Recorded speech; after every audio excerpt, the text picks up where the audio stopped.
মাগুরায় শিশু ধর্ষণের ঘটনায় আসামিরা রিমান্ডে। সহিংসতার প্রতিবাদে দেশ জুড়ে বিক্ষোভ অবরোধ, দ্রুত বিচার দাবি। যে ধর্ষণ করেছে তার তথ্য প্রমাণ আছে এবং প্রমাণিত যে সে ধর্ষক, তারপরেও কেন 90 দিন সময় লাগবে সে ধর্ষকের ফাঁসি দিতে? শাস্তি চাই, যেটা জনসম্মুখে হোক। আমরা চাই ধর্ষকরা ধর্ষক মুক্ত বাংলাদেশ তৈরি হোক। রাজধানীর বনানীতে সড়ক দুর্ঘটনায় 2 পোশাক শ্রমিক নিহত। রাস্তা অবরোধ, যানজটে থমকে গেছে উত্তর সিটি। 3 জনের জায়গায় লাগাই দিয়ে থেকে গেছে, 2 জন হসপিটাল ছিল, 1 জন জায়গায় মারা গেছে। আমাদের জীবনের নিরাপত্তার কথাই বলেন। একটা মানুষের মেয়েটা আমরা পিছে আসতেছি, ওই রকম থামাই নাই, মেয়েটারে দাঁড় করাইয়া মাইরে দিয়ে আবার গেছে। ময়মনসিংহে ট্রাক চাপায় অটোরিকশার 3 যাত্রীর মৃত্যু। টাঙ্গাইল ও চাপাই নবাবগঞ্জে সড়কে ঝরল আরও 3 জনের প্রাণ, চলছে মাতম। এবং রাজশাহীতে ফসলের ক্ষেত, আম বাগান এলাকায় ইট ভাটা। 124টির মধ্যে অবৈধ 115, কালো ধোঁয়া ছাইয়ে বিধ্বস্ত পরিবেশ। দেখছিলেন দেশ জনপদ সংবাদ শিরোনাম, সঙ্গে আছি আমি রাবিয়া ইসলাম স্নেহা। মাগুরায় শিশু ধর্ষণের ঘটনায় প্রধান অভিযুক্ত হিটু শেখের 7 দিন এবং বাকি 3 আসামির 5 দিন করে রিমান্ড মঞ্জুর করেছেন আদালত। রোববার গভীর রাতে রিমান্ড শুনানি শেষে এই আদেশ দেওয়া হয়। মামলার আসামিরা হলেন শিশুটির ভগ্নিপতি সজীব হোসেন, বোনের শ্বশুর হিটু মিয়া, শাশুড়ি জাবেদা বেগম ও দেবর রাতুল শেখ। শিশুর পরিবারের অভিযোগ, বৃহস্পতিবার মাগুরা শহরতলির নিজ নান্দুরালী গ্রামে বোনের বাড়িতে বেড়াতে গিয়ে শিশুটি ধর্ষণের শিকার হয়। প্রথমে তাকে মাগুরা সদর হাসপাতালে নেওয়া হলেও অবস্থার অবনতি হলে ফরিদপুর মেডিকেল কলেজ হাসপাতাল হয়ে ঢাকা মেডিকেল কলেজ হাসপাতালে পেডিয়াট্রিক ইন্টেন্সিভ কেয়ার ইউনিটে হস্তান্তর করা হয়। পরে শুক্রবার রাতে তাকে ভেন্টিলেশনে নেওয়া হয়। পরে উন্নত চিকিৎসার জন্য তাকে সম্মিলিত সামরিক হাসপাতালে ভর্তি করা হয়। মাগুরায় শিশু ধর্ষণ ও নারীর প্রতি সহিংসতার প্রতিবাদে দেশের বিভিন্ন স্থানে বিক্ষোভ মিছিল ও প্রতিবাদ সমাবেশ হয়েছে। ধর্ষকের সর্বোচ্চ শাস্তির দাবিতে আন্দোলন করছেন রাজশাহী, কুমিল্লা, ময়মনসিংহ ও নাটোর সহ বিভিন্ন শিক্ষা প্রতিষ্ঠানের সাধারণ শিক্ষার্থীরা। জাতীয়তাবাদী ছাত্র দলের পক্ষ থেকেও বিভিন্ন শিক্ষা প্রতিষ্ঠানে মানববন্ধন হয়েছে। সহকর্মীদের পাঠানো তথ্য ও ছবিতে সালমা জাহানের রিপোর্ট।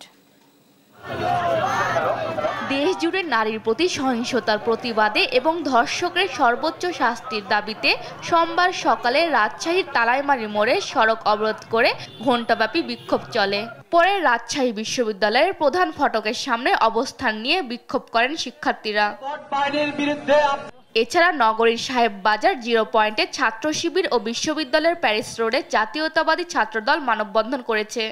যে ধর্ষণ করেছে তার তথ্য প্রমাণ আছে এবং প্রমাণিত যে সে ধর্ষক, তারপরেও কেন 90 দিন সময় লাগবে সে ধর্ষকের ফাঁসি দিতে?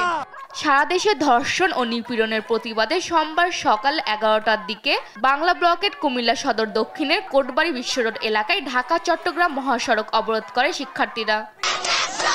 ধর্ষকের সর্বোচ্চ শাস্তির দাবিতে বগুড়ার সাতমাথায় বিক্ষোভ মিছিলে প্রতীকী ধর্ষক হিসেবে একজনকে জমটুপি ও দড়ি দিয়ে হাত বেঁধে প্রতিবাদ জানান শিক্ষার্থীরা। দেশে 8 মাস থেকে 80 বছর কোনো মেয়ে নিরাপদ না, সেখানে আমাদেরকে মাঠে নামলো। উদ্যোগটাই, দাবি একটাই, আমরা আমাদের নিরাপত্তা চাই। আইন নিজেদের হাতে নিক, না হলে আমাদের মতো স্টুডেন্ট সাধারণ মানুষের হাতে তুলে। নারীদের প্রতি সহিংসতার প্রতিবাদে নওগাঁয় স্বরাষ্ট্র উপদেষ্টা সহ প্রশাসনকে লাল কার্ড প্রদর্শন করে বিক্ষোভ সমাবেশ করেছে শিক্ষার্থীরা। গাইবান্ধাতেও সকালে পলাশবাড়ির রাব্বির মোড়ে মানববন্ধন করে শিক্ষার্থীরা। এ সময় ঢাকা রংপুর মহাসড়ক অবরোধ করে ঘণ্টাব্যাপী স্লোগান দিতে থাকে তারা। ধর্ষকের সর্বোচ্চ শাস্তির দাবিতে ময়মনসিংহের টাউন হল মোড়ে বিক্ষোভ কর্মসূচি পালন করা হয়। আগামী 24 ঘন্টার মধ্যে প্রত্যেকটা রেপিস্টকে গ্রেফতার করতে হবে, 48 ঘন্টার মধ্যে ডিএনএ টেস্ট করে অপরাধী শনাক্ত করতে হবে এবং 72 ঘন্টার মধ্যে ইট পাটকেল ছুঁড়ে ওদেরকে হত্যা করতে হবে। নাটোরেও মানববন্ধন করেছেন জাতীয়তাবাদী ছাত্রদল সহ সাধারণ শিক্ষার্থীরা।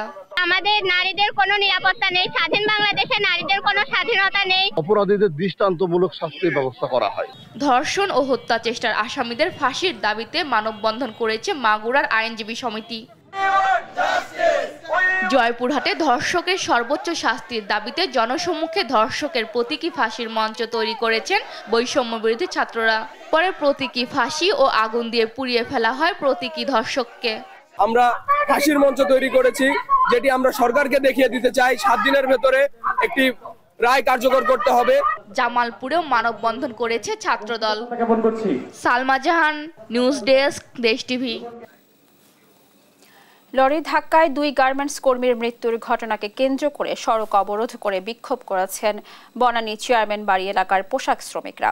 দ্রুত বিচার ও ক্ষতিপূরণ দাবি শ্রমিকদের।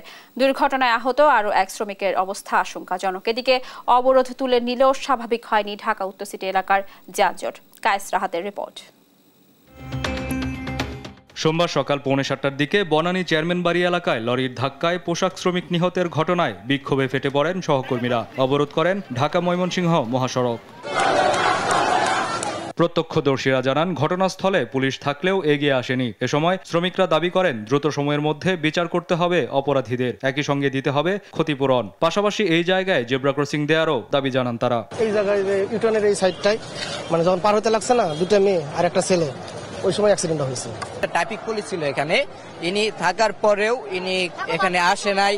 পরে গাড়িটা চলে গেছে, ইনি চাইলে গাড়ি নাম্বারটাও রাখতে পারতো, সেটাও করে নাই। এই পুলিশ আইসা শুধু পুলিশে ডাকছিল, এই পুলিশ আইসা পিক তুইলা ঘটনাস্থলে উপস্থিত পুলিশ কর্মকর্তা জানান, ঘাতক ট্রলি এরই মধ্যে আটক করা হয়েছে। ক্ষতিপূরণের ব্যাপারটি গার্মেন্টস মালিকদের সাথে কথা বলে ঠিক করা হবে। ঘাতক ট্রাক আমাদের এখন হেফাজতে। আমরা এই ট্রাকের যে চালক এবং মালিক কে আছে আমরা খুব দ্রুতই বের করে ফেলবো।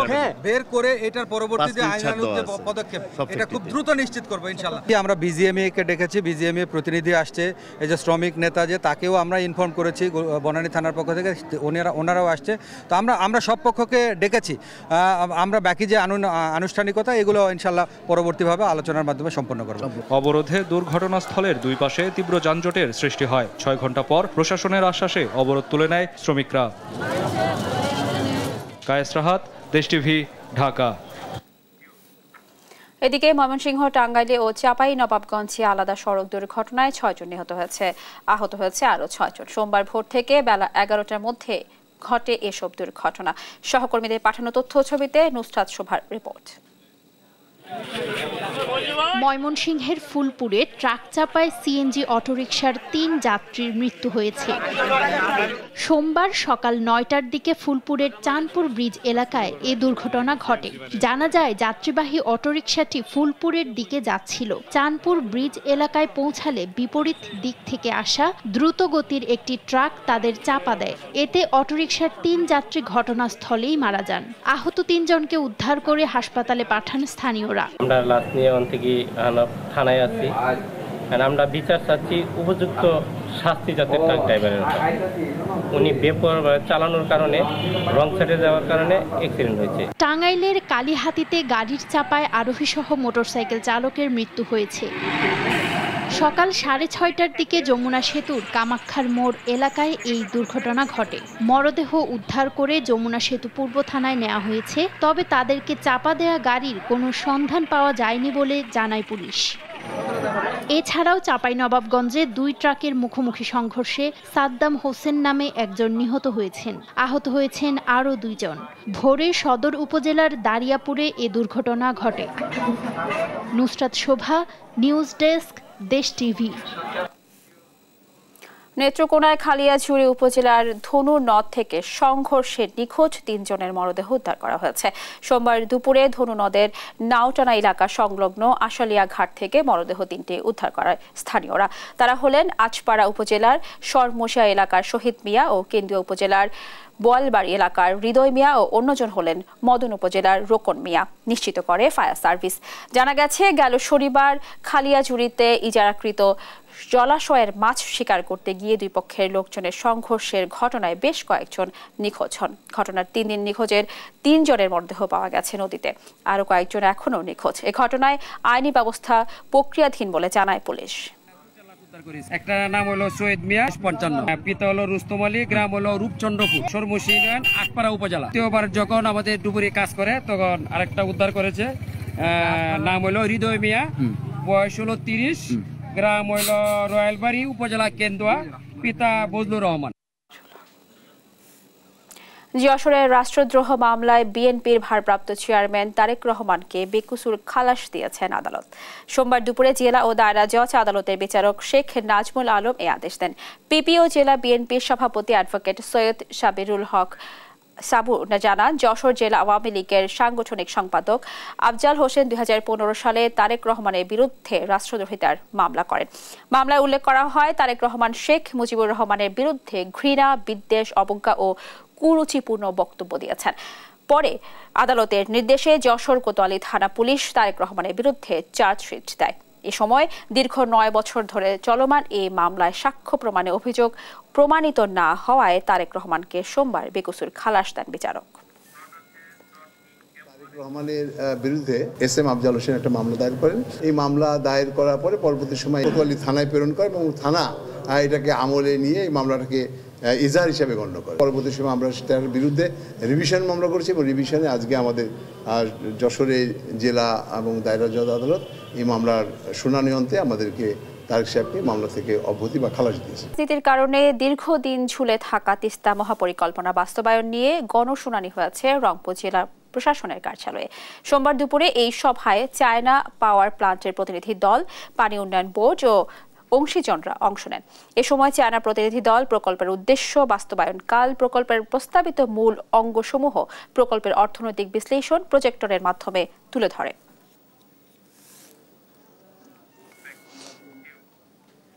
রাজশাহীতে বিস্তীর্ণ মাঠ জুড়ে ইটভাটা।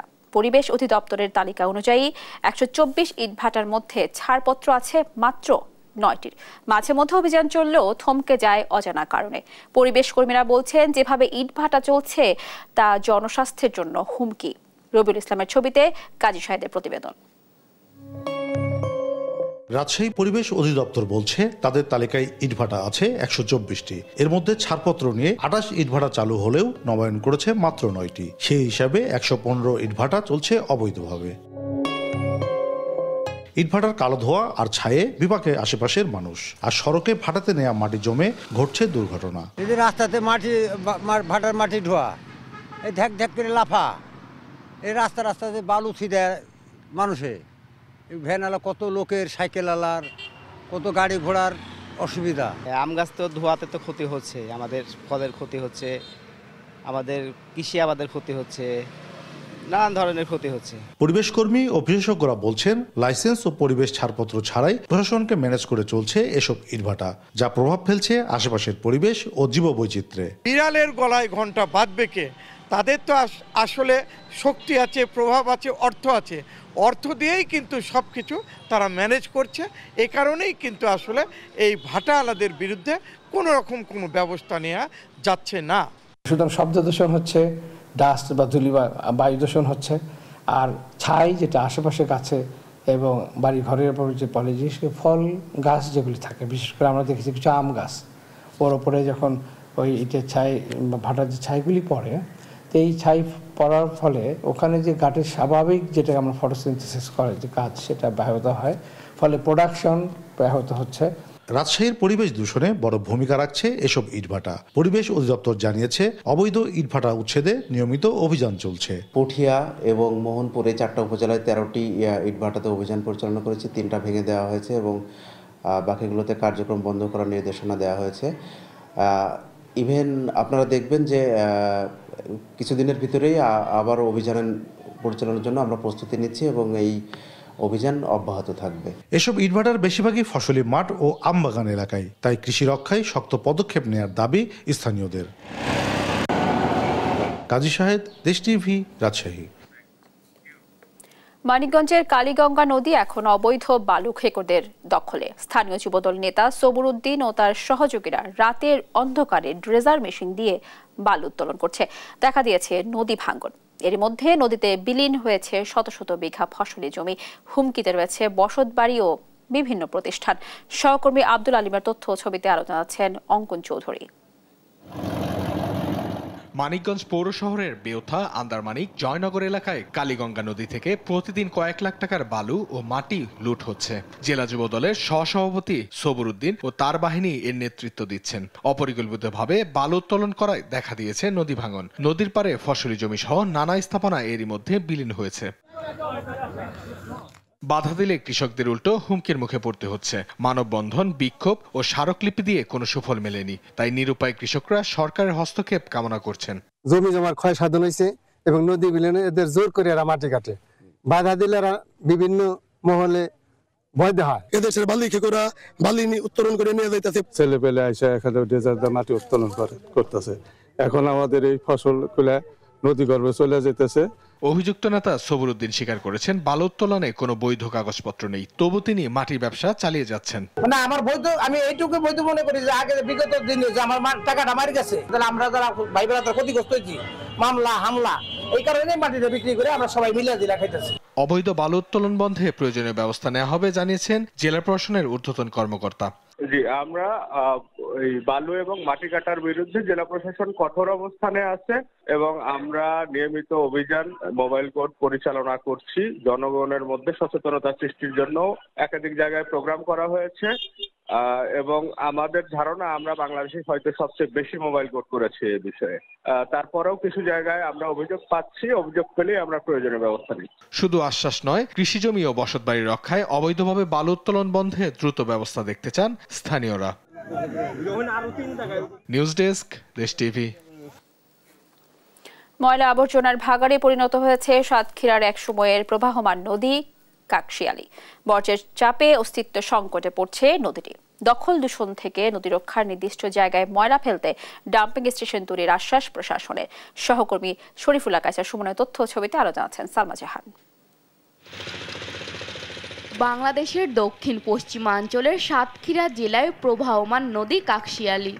আশাশুনি উপজেলার সদর ইউনিয়ন থেকে প্রবাহমান সাপমারা হাবড়া নদী থেকে উৎপত্তি লাভ করেছে এটি। পরবর্তীতে এই নদীর জলধারা কালীগঞ্জ উপজেলার বড়শিমলা ইউনিয়নের মধ্য দিয়ে প্রবাহিত হয়ে বাংলাদেশ ভারত সীমান্তের ইছামতি কালিন্দী নদীতে মিশেছে। নদীটির দৈর্ঘ্য 18 কিলোমিটার, গড় প্রস্থ 80 মিটার। এক সময় নদীতে দেশের বিভিন্ন বন্দর থেকে লঞ্চ ও মালবাহী কার্গো আসত। তবে এক শ্রেণীর স্বার্থান্বেষী মহল ময়লা আবর্জনা ফেলে নদীকে ক্ষতিগ্রস্ত করছে। এই নদী এখন খালে পরিণত হয়েছে। বিচ্ছিন্নভাবে ময়লা ফেলার কারণে এই নদী এখন ভরাট হয়ে যাচ্ছে। বিচ্ছিন্নভাবে মানুষ এইগুলা ফেলে, অনেকের সামনে পড়ে একটা ওরা নির্দিষ্ট জায়গা করে নিয়েছে অস্থায়ীভাবে ওইখানে। আবর্জনার স্তূপ থেকে ছড়ায় দুর্গন্ধ। পথচারীরা ময়লার গন্ধে নাকে হাত দিয়ে যাতায়াত করে থাকেন। এমনকি নদীর দুপারে রয়েছে অবৈধ নানা স্থাপনা, যে কারণে দিন দিন নদীপথ শুরু হয়েছে। দখল আর দূষণে দিন দিন হারিয়ে যেতে বসেছে কাকশিয়ালী নদীর ঐতিহ্য।